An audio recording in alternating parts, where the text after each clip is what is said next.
তাহলে কোটিবার করলে কি হয়? এই জন্য আমার আল্লাহ পাক বলেন ফাকুলতুস্তাগফিরু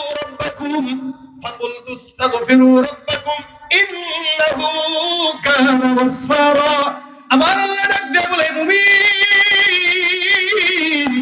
জমিনের মধ্যে তোমরা যারা আছো, আমি আল্লাহ পাক বললাম, আল্লাহ পাক রব্বুল আলামিন তোমাদেরকে সবক দিলেন, বান্দা তোমরা ইস্তেগফার বেশি বেশি করো।